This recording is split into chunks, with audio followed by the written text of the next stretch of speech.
Hello to my dear students. आज हम थोड़ा डिस्कस करते हैं कि कैसे थोड़ा सा स्मार्ट और प्लान्ड वर्क करके हम जेई मेन में 225 प्लस मार्क इंश्योर कर सकते हैं। रिमेंबर, स्मार्ट और प्लान्ड वर्क का ये मतलब नहीं है कि हमें वर्क कम करना है। हमारे को मैक्सिमाइज वर्क इस तरह से करें कि जो लिमिटेड टाइम है हमारे पास में, लाइक वी कैन एज्यूम कि we are having around 3-4 months to prepare for JEE Main in advance. तो अभी हम आज के डिस्कशन में जेई मेन में हमारे मार्क्स को कैसे मैक्सिमाइज किया जाए, पर्टिकुलरली उन स्टूडेंट्स के लिए जिनकी प्रिपरेशन बहुत अच्छी नहीं एंड दे फील कि उनका रिवीजन बहुत अच्छा नहीं हुआ है या सिलेबस कंप्लीट नहीं हुआ है। क्योंकि कुछ लोगों को लगता है कि उनका सिलेबस बहुत अच्छे ढंग से नहीं हुआ, या 12th पास के स्टूडेंट्स को लगता है कि उन्होंने लेट स्टार्ट किया है और आपकी बार क्योंकि एग्जाम ही सितंबर में हुआ है लास्ट ईयर। अब सितंबर के बाद से उन्होंने अक्टूबर में ज्वाइन किया और अब फरवरी में फिर से उनको एग्जाम देना है। तो हम कैसे हमारे मार्क्स को मैक्सिमाइज कर सकते हैं?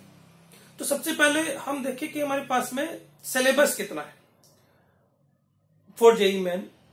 तो आप लोगों को पता है कि अब की बार जो एनटीए ने अनाउंस किया है उस एग्जाम का पैटर्न क्या है। उस एग्जाम में हर पेपर में देयर विल बी 30 क्वेश्चंस। उनमें से 20 जो क्वेश्चन है पार्ट ए के वो तो सिंगल ऑप्शन वाले होंगे, ये क्वेश्चन सिंगल ऑप्शन वाले होंगे और ये कंपलसरी क्वेश्चन है। तो according to the plan of NTA ये जो सिंगल ऑप्शन वाले क्वेश्चंस होंगे उसका सिलेबस वो ऑल ओवर इंडिया का कॉमन सिलेबस यूज करेंगे, क्योंकि डिफरेंट बोर्ड में जो सिलेबस का आप कह सकते हैं कटौती की गई है वो अलग अलग चैप्टर्स की है। तो उनमें से जो कॉमन चैप्टर्स हैं वो कॉमन चैप्टर्स इन 20 क्वेश्चंस में आएंगे। तो 20 क्वेश्चन उन चैप्टर्स के होंगे जो कि सभी बोर्ड्स में कॉमन होंगे। इसके बाद जो पार्ट बी है उनमें 10 क्वेश्चंस होंगे। ये न्यूमेरिकल बेस्ड क्वेश्चंस होंगे, इनमें कोई नेगेटिव मार्किंग भी नहीं है। इनमें से जो फर्स्ट 5 क्वेश्चंस आप अटेम्प्ट करें, याद रखिए ऐसा नहीं कि आप 10 क्वेश्चन अटेम्प्ट कर लेंगे उनमें से जो सही वाले हैं वो काउंट कर लेंगे। जो फर्स्ट 5 क्वेश्चंस आप अटेम्प्ट करेंगे वो काउंटेड होंगे। अगर आप 6 क्वेश्चन अटेम्प्ट करना चाहेंगे तब भी वो आपका जो सॉफ्टवेयर है लेगा ही। तो यू टू अटेम्प्ट 25 क्वेश्चंस। तो आपको 50% ऑप्शन होगा पार्ट बी में। तो यहां पर वो सिलेबस होगा जो अलग अलग स्टेट्स में जो सिलेबस डिलीट किया हुआ है। तो अब आप ये सोच सकते हैं, सपोज आप सीबीएसई के हिसाब से तैयारी कर रहे हैं तो सीबीएसई के हिसाब से there are around you see 30% deduction in syllabus of class 12th, but there is no deduction in class 11th syllabus. वो भी आपको समझना है। तो क्लास 11th के सिलेबस में से आपके कोई डिडक्शन नहीं होगा, जो डिडक्शन होगा वो खाली क्लास 12th के सिलेबस में से होगा। तो you write down the chapters of physics, chemistry, mathematics of class 12 और वो चैप्टर्स आप देख लीजिए जो डिडक्ट हो चुके हैं। आप चाहो तो अगर आपको कंफर्टेबल नहीं हो तो इस पूरे सिलेबस को आप छोड़ सकते हैं, क्योंकि जो पार्ट ए है जिसमें 20 क्वेश्चन आने वाले हैं, तो पार्ट ए में आपके इन 20 क्वेश्चंस में से कोई भी क्वेश्चन इन चैप्टर में से नहीं आने वाला सीबीएसई का जो डिलीट हो चुका है। तो वो चांसेस पार्ट बी में ही होंगे। और पार्ट बी में आपके पास में ऑप्शंस हैं कि आप कोई भी 5 क्वेश्चन वो कर सकते हैं, क्योंकि 5 क्वेश्चन वो भी होंगे जो कि सीबीएसई के सिलेबस में है। तो वो आपका ऑप्शन आपके पास में है कि आप वो आराम से कर सकते हैं। तो इससे देखिए ओवरऑल एक रिलैक्सेशन आपको है कि आप उस 30% सिलेबस को छोड़ सकते हैं, पर्टिकुलरली वो स्टूडेंट्स जिनका केवल जेई मेन फोकस है और जेई मेन फोकस में 300 मार्क्स, 290 मार्क्स, 280 मार्क्स को टारगेट नहीं कर रहे हैं। क्योंकि even if you are targeting 225 to 30 marks your career will be good अगर आप प्लानिंग से करें तो। देखिए जो एग्जाम है this exam itself is easy, हम उसको टफ बना लेते हैं। तो अभी हम प्लानिंग को डिस्कस करते हैं, मैं दूसरे पॉइंट पे बाद में आता हूं। तो पहला चीज हम ये देख लें कि इस सिलेबस को हम अलग कर दें और बाकी सिलेबस पे हम कंसंट्रेट करें। तो अब हम डिसाइड कर लें कि कौन कौन से टॉपिक्स हमारे पास में है। लाइक सपोज केमिस्ट्री में total if 27 chapters are there और उनमें से 3 टॉपिक 4 टॉपिक बाहर निकल गए, तो लगभग आप मान लीजिए 15 to 20% सिलेबस आपका काम हो गया।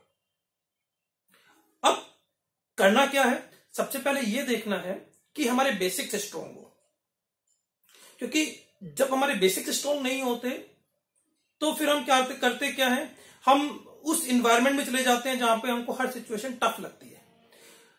आप सभी लोगों को एनसीईआरटी आसान लगती है, पर्टिकुलरली जो अभी 12th का एग्जाम भी देंगे उनको तो एनसीईआरटी पढ़ना ही है। तो आप एनसीईआरटी को जब पढ़ रहे हैं तो टॉपिक्स को ढंग से पढ़िए और उन टॉपिक्स में अंडरलाइन आप कर लीजिए और जो की पॉइंट्स हैं उनके शॉर्ट नोट्स बनाइए और इसको फास्ट रिवीजन करिए।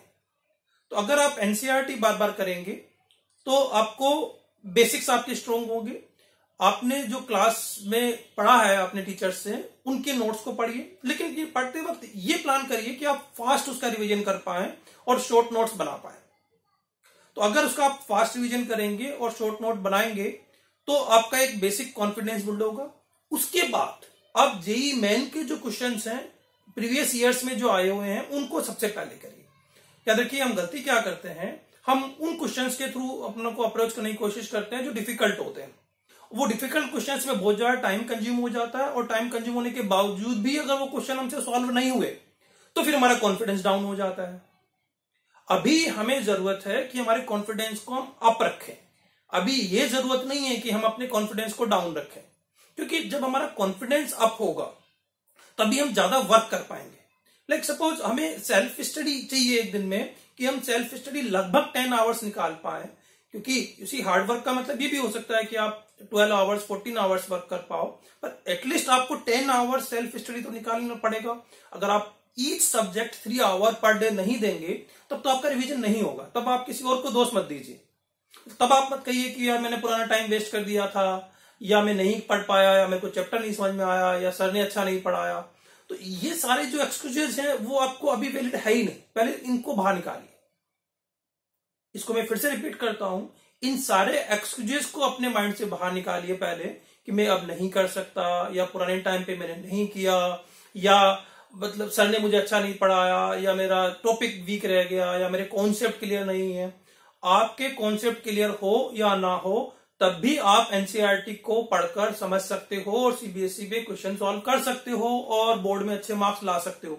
जब वहां पे ला सकते हो तो यहां पे क्यों नहीं कर सकते हो? यहां पर भी कर सकते हो, पर आपकी जगह कोई दूसरा नहीं पढ़ सकता, वो आप ही को करना पड़ेगा। तो पहला ये डिसाइड करिए कि I will study 10 hours a day and I will give 3 hours to chemistry, 3 hours to physics and 4 hours to math. एक थंब रूल पहले ये बनाइए। उसके बाद में अपने पूरे चैप्टर्स को प्लान करिए कि कौन कौन से चैप्टर्स मुझे करने हैं। अब आपको मान लेते हैं कि सपोज तो ओवरऑल 80% जो लास्ट ईयर के कंपैरेटिवली सिलेबस है और उस 80% का आप और 80% करते हो, तो पहला चीज तो आपके लिए क्या अच्छा हो गया कि now this 80% has become 100% for you, क्योंकि आपका पूरा सिलेबस ही कम हो चुका है। तो आपका काम जो है, जो लास्ट ईयर 100 टॉपिक्स में होना था, वो काम अब 80 टॉपिक्स में होगा पीसीएम को मिलाकर। तो वो दैट 80 बिकम्स 100 फॉर यू, और उसमें भी अगर आप 80% मार्क्स ले आओ तो ओवरऑल यू कैन से कि अब तो आपको 65-70% वर्क ही करना है लास्ट ईयर के कंपैरेटिवली। और अगर आप 65-70% वर्क नहीं कर सकते हो तो फिर आप किसी और को एक्सक्यूज मत दो इसके लिए, किसी और को दोषी मत बनाओ। भले ही आपका पुराना सिलेबस चाहे जो भी हुआ हो, भले ही आपने प्रीवियसली जो भी गलती की हो, आप अगर किसी और को अब भी आप अगर दोषी बना रहे हो और या अपने आप को इस बात का दोष दे रहे हो कि लास्ट के 1-1.5 साल मैंने मेहनत नहीं की तो अभी मुझे नहीं करनी चाहिए क्योंकि मेरा फ्यूचर नहीं है, तो इस आपसे ज्यादा बड़ा बेवकूफ कोई होगा नहीं, ये भी आप मान लीजिए। क्योंकि जब इतनी अच्छी अपॉर्चुनिटीज आपके पास आ चुकी है तो अब आपको थोड़ा सा स्मार्ट और प्लान वर्क करके अपने कैरियर को रीबिल्ड करना है वापस। तो अगर आप इतना वर्क करना स्टार्ट करेंगे तो डेफिनेटली आपकी परफॉर्मेंस सुधरेगी, ये बात आप गारंटी के साथ मान लीजिए। तो पहला 10 आवर्स पढ़ना है। दूसरा एक चीज समझिए कि हम गलती क्या करते हैं, हम दूसरों को देख के प्रिपरेशन करते हैं। हम अपने से अपर जो स्टूडेंट्स हैं हमेशा उनसे compete करते रहते हैं, उनको देख के डिसाइड करते हैं कि मेरी प्रिपरेशन किस तरह की होनी चाहिए, मुझे किस तरह के बुक्स क्वेश्चन सॉल्व करने चाहिए, किस तरह के पेपर देने चाहिए। क्योंकि हमें जब दूसरे से बातचीत करते हैं या अपने से जो अपर परफॉर्मर जो है उनसे बातचीत करते हैं तो बड़ा कॉम्प्लेक्सिटी होती है। हम इस चीज को भूल जाते हैं कि ट्रुथ क्या है।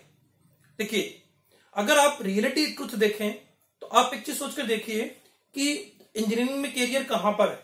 अगर आप गौर से देखें तो इंजीनियरिंग में कैरियर है, अगर आप आईआईटीज की बात करें तो आप कह सकते हैं कि जो बेस्ट कैरियर है वो टॉप 5000 स्टूडेंट्स के लिए है। उसके बाद वहां पर भी स्ट्रगलिंग है, ऑन एवरेज में बात कर रहा हूं, एक्सेप्शनली स्टूडेंट कहीं पे भी अच्छा परफॉर्म कर सकते हैं, but top 5000 students in IITs उनको मान सकते हैं कि बेटर कैरियर होगा। इसके बाद लगभग 15 से 20,000 स्टूडेंट्स और हैं जिनका कैरियर आईआईटी से ज्यादा अच्छा है एनआईटीज में, क्योंकि जो न्यू आईआईटीज हैं मतलब वहां पर अभी इंफ्रास्ट्रक्चर और बाकी सारी प्रॉब्लम है, तो लोग केवल आप कह सकते हैं प्रेस्टीज और आईआईटी के ब्रांड के लिए वहां पर चले जाते हैं, पर उससे ज्यादा अच्छा कैरियर एनआईटीज में है कि there are so many good NITs in India जहां पर कि इंफ्रास्ट्रक्चर अच्छा है, प्रोफेसर अच्छे हैं, फैकल्टीज अच्छे हैं। तो अब आप एक चीज सोचिए कि अगर या तो आप इन 5000 में रहिए, एक तीसरा एक ऑप्शन और है कि आप वर्ल्ड की टॉप यूनिवर्सिटीज के लिए तैयारी करिए, तो वो एक अलग तरह का कैरियर है और वहां पर अलग तरह की रिक्वायरमेंट है, वहां पैसा का जो इन्वॉल्वमेंट है वही बहुत ज्यादा है। तो I am not discussing about third part, मतलब अगर आप थर्ड पार्ट देखो तो मतलब that is much easier as compare to this two, पर वहां पर कैरियर भी ज्यादा अच्छा बन सकता है लेकिन मनी वहां पर ज्यादा इन्वॉल्व है। पहले हम इन दोनों पर ही कंसेंट्रेट करते हैं। तो 5000 top students in IITs and remaining 15 to 20,000 top students in NITs. तो अब ये सोचिए कि अगर आप इन टॉप 5000 में नहीं आ सकते हैं और ये आपको ज्यादा टेंशन देता है क्योंकि यहां पर जो स्किल रिक्वायरमेंट है वो अलग तरह की है, तो इस तरह के जो क्वेश्चंस और इस तरह के जो प्रैक्टिस और कॉन्सेप्ट चाहिए वो एक तैयारी अलग लेवल पे होती है। अनफॉर्चुनेटली हम करते क्या है, हमारी तैयारी जो भी हम कैरियर हमारा यहां बनना है और हम इनको देख के तैयारी करते हैं कि ये बच्चे किस तरह की तैयारी कर रहे हैं, ये किस तरह के क्वेश्चन सॉल्व कर रहे हैं, किस तरह के कॉन्सेप्ट में इन्वॉल्व हो रहे हैं, किस तरह की बुक्स ये सॉल्व कर रहे हैं। इससे हमेशा हम कॉम्प्लेक्स खाते रहते हैं इन बच्चों के साथ में भी, और हम ये भी मानते रहते हैं क्योंकि इस तरह के कॉन्सेप्ट मुझे समझ में नहीं आ रहे, इस तरह के क्वेश्चन मुझसे सॉल्व नहीं हो रहे, तो मेरा कैरियर बनेगा नहीं, और ना फिर हम यहां पे अच्छा परफॉर्म कर पाते हैं और ना यहां पे अच्छा परफॉर्म कर पाते हैं। तो जब हमें उस फाइट में जाना ही नहीं है टॉप 5000 वाली में, तो हम दूसरों से उस तरह का डिस्कशन करें क्यों।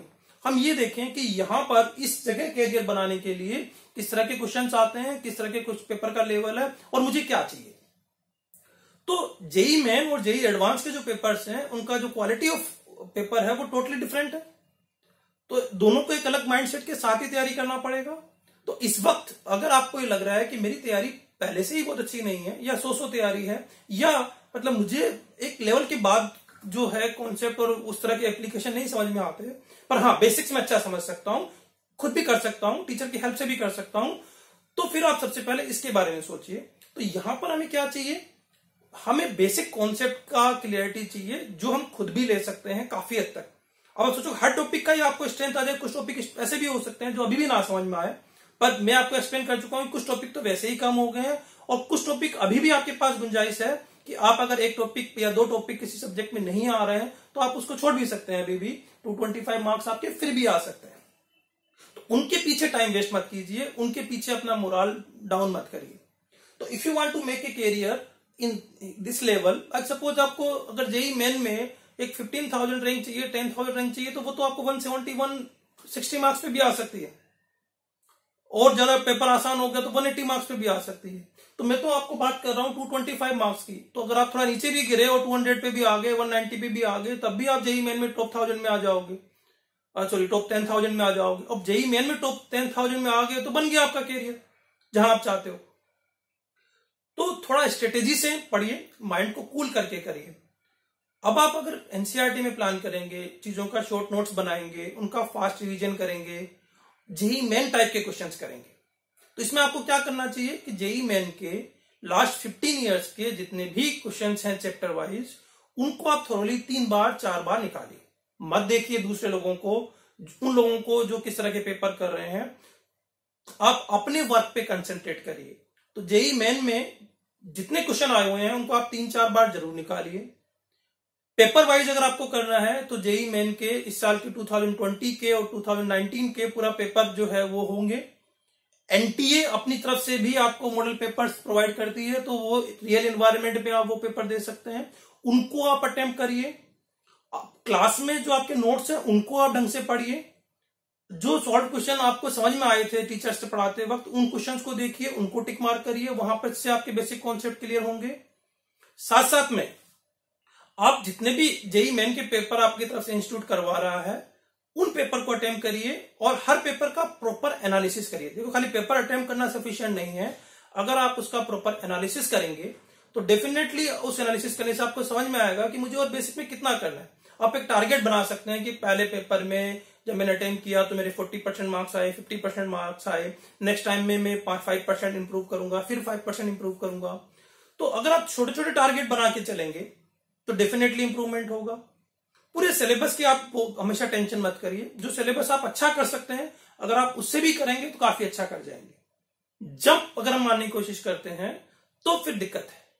तो अगर हम बेसिक से चलेंगे तो 70% मार्क्स अटेम्प्ट करना या 75% मार्क्स लाना कोई डिफिकल्ट वर्क नहीं है। हाँ, पर इसका यह मतलब नहीं है, again I am repeating you, कि हम पढ़े ना, कम पढ़े और अभी भी उसी टेंशन में रहें, या प्लान्ड वे में ना पढ़े। तो अगर हम प्लान्ड वे में करेंगे तो डेफिनेटली उसका फायदा होना ही होना है। अब आप पहला अटेम्प्ट फेब में दिया, आपको मालूम चल गया कि भाई फेब में अटेम्प्ट होकर आपकी क्या परसेंटाइल आने वाली है, कितने मार्क्स आने वाले हैं, तो उससे एक बेसिक आपको कॉन्फिडेंस भी हो सकता है। या आपके मार्क्स कम आ रहे हैं तो still you have the time in March April में। तो इन सारे अटेम्प्ट्स को अगर आप लेंगे और हर अटेम्प्ट के बाद में सोचेंगे कि भाई मुझे अपने बेसिक्स पे कितना इंप्रूवमेंट दिखाना है, तो दो तरह की चांसेस हैं। एक तो आप अपने बेसिक्स स्ट्रॉन्ग करते जा रहे हैं चारों चांस लेके, दूसरा कहीं ना कहीं किसी न किसी एग्जाम में ऐसी प्रोबेबिलिटी आ सकती है जो आप 4 चांस ले रहे हैं कि एक एग्जाम में कहीं पर आपके साथ जो कंपीट करने वाले स्टूडेंट्स हैं वो उतना अच्छा नहीं कर पाए, तो उससे आपकी रैंकिंग इंप्रूव हो गई। तो यू कैन सी कि कितना अच्छा चांस आप लोगों के लिए है। जो चांस अगर आप खो भी चुके हैं उसको रीबिल्ड आप वापस कर सकते हैं इस स्टेज से। प्लान्ड वे में करिए और बेसिक्स पे कंसंट्रेट करिए। Once you do good here, आपको जेई एडवांस क्योंकि जून में होने वाला है, ये बेसिक्स वहां पर भी काम में आने वाले हैं। जिन लोगों का टारगेट 300 है वो अपना पूरा कोर्स करें, क्योंकि उनको जेई एडवांस में भी ऐसे करना ही है, तो वहां तो चांसेस बहुत नेग्लिजिबल है कि जेई एडवांस के टाइम पे कोई कोर्स कम होने वाला है। तो वहां पर हम ये सजेशन नहीं देंगे कि आप वहां पे कोई कोर्स कम करके सोचिए। Although there are certain topics जो जेई मेन में ही है, जेई एडवांस में नहीं है, और बाई चांस उसमें से काफी टॉपिक ऐसे हैं जो सीबीएसई ने हटा ही दिए हैं, तो जेई मेन का वो सिलेबस जो कम हुआ है वो जेई एडवांस का वैसे ही कम था। तो अगर आप इस स्ट्रेटेजी से चलेंगे, आई सजेस्ट यू स्ट्रांगली कि आप इस स्ट्रेटेजी से चलिए। पुराना पास्ट भूल जाइए, अभी लगिए, टॉपिक्स का प्लान करिए, फास्ट रिवीजन करिए, रिवीजन नोट्स पढ़िए। अगर आपको ज्यादा जरूरत है मेरे रिवीजन वीडियोस जो है उनको रिपीट करिए। तो जितना आप रिपीट करेंगे उतना ज्यादा फायदा होगा। आप उन क्वेश्चंस में अपना टाइम वेस्ट मत करिए जो आपसे नहीं होते, आप उन क्वेश्चंस को बार बार करिए जो आपसे होते हैं। रिमेंबर, जेई मेन में रिपीटेड क्वेश्चंस आते हैं, सिंपल कॉन्सेप्ट के क्वेश्चन आते हैं। अगर आप उनको बार बार रिपीट करेंगे तो आपके चांसेस बढ़ेंगे। हम वो गलतियां ना करें जो हमारे मार्क्स को कम करेगी। याद रखिए, आपकी रैंक मार्क्स से आने वाली है, केवल आपकी एक्स्ट्रा नॉलेज से नहीं आने वाली है, या आपकी उस कैपेसिटी से नहीं आने वाली है कि कुछ क्वेश्चन को आप ही अटेम्प्ट कर सकते हैं, दूसरे नहीं अटेम्प्ट कर सकते। तो एग्जाम के अकॉर्डिंग अपनी तैयारी करिए, अपने मूड के अकॉर्डिंग तैयारी मत करिए, क्योंकि मूड नाम की कोई चीज होती नहीं। ये हमने एक स्यूडो कॉन्सेप्ट बना रखा है। तो मूड के अकॉर्डिंग तैयारी मत करिए, एग्जाम के अकॉर्डिंग तैयारी कीजिए। एग्जाम में किस तरह के क्वेश्चन आते हैं उसके अकॉर्डिंग तैयारी करिए। ज्यादातर स्टूडेंट यही गलतियां करते हैं। Again I am repeating you कि ज्यादातर स्टूडेंट यही गलतियां करते हैं। ऐसा नहीं कि वो तैयारी नहीं करते हैं, वो तैयारी एक गलत प्लेटफॉर्म पे करते हैं, और गलत प्लेटफॉर्म पे करने से वो मेहनत भी करते हैं और रिजल्ट भी अच्छा नहीं आता, फिर वो अपनी किस्मत को दोष देते हैं। तो अगर आप अभी से भी 10 घंटा डेली लग जाएंगे, you will easily cross 225 marks. तो best of luck all of you and follow this. I expect कि सभी आप लोगों का सभी का फ्यूचर अच्छा हो।